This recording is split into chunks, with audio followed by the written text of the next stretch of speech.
Hello guys, আসসালামু আলাইকুম রহমতুল্লাহি ওয়া কেমন আছেন সবাই? আশা করি সবাই ভালো আছেন, সুস্থ আছেন, নিরাপদে আছেন। তো আপনারা যে যেখান থেকে আমার ভিডিও দেখতেছেন, দেশ বা দেশের বাইরে থেকে, আশা করি সবাই ভালো আছেন, সুস্থ আছেন, নিরাপদে আছেন। তো আপনাদের সুস্বাস্থ্য কামনা করে আজকে নতুন ভিডিওটি আরম্ভ করতেছি। তো আজকে যে বিষয় নিয়ে আলোচনা করবো সেটা হচ্ছে অন্ধবান। তো অন্ধবান কীভাবে কাজ করবে সে সম্পূর্ণ বিষয় নিয়ে আপনাদের সাথে আলোচনা করবো এবং বুঝিয়ে দেবো কীভাবে কাজ করবেন না করবেন, এ টু জেড হাতে কলমে শেখা দেবো, বুঝিয়ে দেবো। অন্ধবান এটা হচ্ছে যে শত্রুর উপর প্রয়োগ করবেন সে শত্রু সারা জিন্দেগির জন্য অন্ধ হয়ে যাবে। অন্ধবান এটার কাজই হচ্ছে শত্রুকে অন্ধ বানিয়ে দেওয়া। তো বান অনেক প্রকার হয়, প্যারালাইসিস বান হয়, অসুস্থ বান হয়, পাগল বান হয়, মরণ বান হয়, লিঙ্গ বান হয়, অনেক ধরনের কিন্তু বান আছে। তার মধ্যে এটা অন্যতম একটি বান, অন্ধবান। তো শত্রুর দৃষ্টিশক্তি মানে একবারে সারা জিন্দেগির জন্য শেষ হয়ে যাবে সেই বাণীটা। তো আপনারা পুরো ভিডিও দেখতে থাকুন, আমি সম্পূর্ণ নিয়ম বলে দিব। নিয়ম অনুযায়ী কাজ করবেন। তবে নিয়মের একটু যদি ভুলভ্রান্তি করার চেষ্টা করেন, আপনার ক্ষতি হয়ে যাবে। অতএব পুরো ভিডিও দেখুন, জানুন, বুঝুন, তারপরে কাজ করুন। আপনাদের কোনো রকম আশা করি সমস্যা হবে না। অনেক ভাই ও বন্ধুরা আছেন যারা শত্রু জ্বালা অতিষ্ঠ হয়ে গেছেন। শত্রু আপনাকে বিভিন্নভাবে অপমান অপদস্থ করতেছে, মরণ বান দিয়ে তাকে প্রাণে মারতে চান না, তাকে শাস্তি দিতে চান। তো সেসব ভাই ও বন্ধুদের জন্য আজকের এই ভিডিওটি।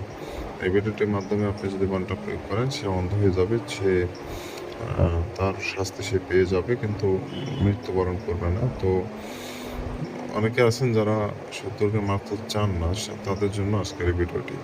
শুধুমাত্র অন্ধ করে দিতে পারবেন। তো আপনারা যদি আমার চ্যানেলে নতুন এসে থাকেন, প্রথমবারের মতো আমার ভিডিও দেখে থাকেন, অবশ্যই চ্যানেলটি সাবস্ক্রাইব করে পাশে থাকা বেল আইকনে ক্লিক দেওয়া নোটিফিকেশন অন করবেন। তাহলে পরবর্তী সব নতুন নতুন ভিডিওগুলো দেখতে পারবেন সবার আগে। তো যেটা বলছিলাম, এই কাজটি করতে গেলে কী করতে হবে? সর্বপ্রথম একটা সাদা কাগজ নিতে হবে। কাগজের ওপরে লাল কালি অথবা জাফরান কালি দিয়ে সম্পূর্ণ নকশাটা আপনাকে লিখতে হবে। সাদা কাগজের উপরে লাল অথবা জাফরান কালি দিয়ে সম্পূর্ণ নকশা লিখতে হবে। অবশ্যই কাগজটি সাদা হতে হবে, ফ্রেশ হতে হবে, কোনো রকম নোংরা আবর্জনা যেন কাগজে না পড়ে থাকে, চকচক সাদা কাগজ দিতে হবে।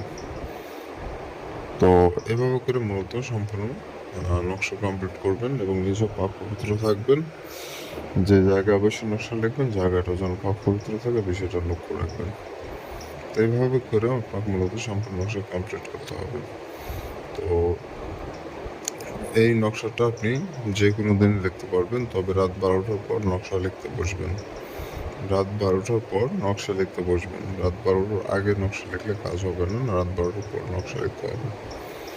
যে কোনো দিনই হতে পারে। তো নকশাটা মূলত 7 মিনিটের মধ্যে কমপ্লিট করে ফেলতে হবে, লিখে ফেলতে হবে।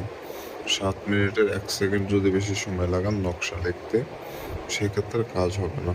এই বিষয়টা আপনাকে মাথায় রাখতে হবে, মনে রাখতে হবে। আর যখন নকশা লিখবেন, আশেপাশে কেউ যেন না থাকে, নিরিবিলি জায়গায় বসে একাকী বসে সম্পূর্ণ নকশা লিখবেন। নকশা লেখার সময় কারোর সাথে কথা বলা যাবে না, নিজের মনকে অন্যদিকে ঘুরানো যাবে না। নিজের সমস্ত চিন্তাধারা আপনার নকশার মধ্যে মনোনিবেশ করতে হবে, অন্য কোনো বিষয় মাথার মধ্যে রাখা যাবে না। বিষয়টা মনে রাখবেন। তো সব কিছু লেখা হয়ে গেলে নকশার নিচে যাকে অন্ধ বানাতে চাচ্ছেন তার নামটা লিখে দিবেন এবং তার নিচে তার মায়ের নাম দিবেন। যেটা বলতেছি এটার বাইরে কোনো কাজ করবেন না, যেটা বলতেছি সেটাই, আর বাইরে অন্য কোনো নিয়ম নাই। তো নামগুলো দিয়ে দিবেন। দেওয়া হয়ে গেলে নকশাটা আপনাকে পানিতে ফেলে দিতে হবে, যে কোনো পানিতে ফেলে দিবেন, তবে বড় জলাশয় হতে হবে, যেমন দিঘি, নদী, সমুদ্র, সাগর, যেটা হোক না কেন, বড় জলাশয়ে আপনাকে নকশাটা নিক্ষেপ করতে হবে, ফেলে দিতে হবে। তো তখন থেকে যখন নকশাটা ফেলে দেবেন, তখন থেকে 5 দিনের মধ্যে আপনি আপনার কাঙ্ক্ষিত রেজাল্টটি পেয়ে যাবেন।